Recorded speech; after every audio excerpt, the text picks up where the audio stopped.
Hello guys, ఈరోజు అయితే special ఏంటంటే అమ్మమ్మ తోటకూర తెచ్చింది ఆర్గానిక్. నేను చపాతీ చేస్తాను, నీకు చపాతీ ఇదిగోండి.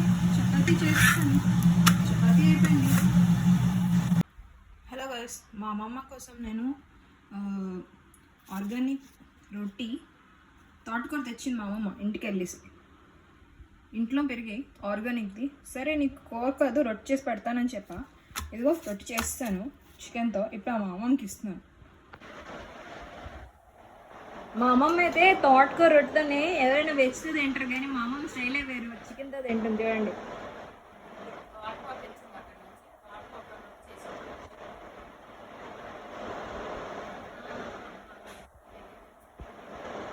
ఎలా ఉంది రొట్టి చికెన్ కూరతో. బాగుందా? బాగుందా లేదా చెప్పు, చెప్తున్నా కదా. అయితే తినొచ్చు, అందరూ ట్రై చేయొచ్చు. సరే, ఓకే, బాయ్.